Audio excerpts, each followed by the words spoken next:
Hello बच्चों, आइए इस प्रश्न को देखते हैं। नीचे दिया गया विच्छेदन चित्र यकृत उत्तक में रुधिर वाहिनियों को दर्शाता है। 3 मुख्य रुधिर वाहिनियों को वर्णों ए से सी द्वारा दर्शाया गया है। नीचे दिए गए कथन इन वाहिनियों में बहने वाले रुधिर के गुणों का वर्णन करते हैं। प्रत्येक वर्णन के लिए उस वाहिनी को दर्शाएं जिसमें ये रुधिर प्रवाहित होगा। 1 उच्च ऑक्सीजन तत्व वाला रुधिर, 2 रुधिर जिसमें नए अवशोषित पोषक तत्व होते हैं, या 3 अनऑक्सीजनेटेड रुधिर। विकल्प ए 1A 2C 3B, विकल्प बी 1A 2B 3C, विकल्प सी 1C 2A 3B, या विकल्प डी 1C 2B और 3A। इस प्रश्न की जो मुख्य अवधारणा है, मुख्य अवधारणा वह है यकृत उत्तक।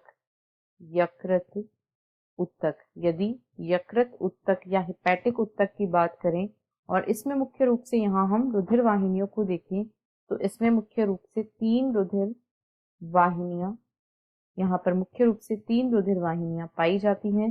सबसे पहले यकृत धमनी, उसके बाद यकृत निवाहिका, यकृत धमनी, यकृत निवाहिका शिरा, और तीसरा यकृत शिरा। यदि हम चित्र में देखें तो ए यकृत धमनी को प्रदर्शित करता है। ए यकृत धमनी को प्रदर्शित करता है।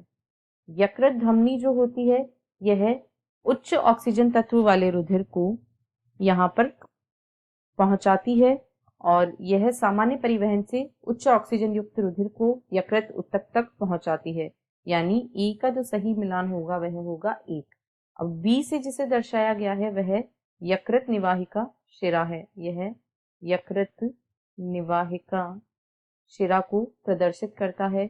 यकृत निवाहिका शिरा जो है यह, इसका मुख्य कार्य यह होता है कि यह छोटी आंत से जो उच्च पोषक तत्व वाला रुधिर होता है उसे यकृत उत्तक तक पहुंचाती है। अतः रुधिर जिसमें नए अवशोषित पोषक तत्व होते हैं उन्हें यकृत निवाहिका शिरा द्वारा यकृत तक पहुंचाया जाता है। यानी बी का सही मेल होगा 2।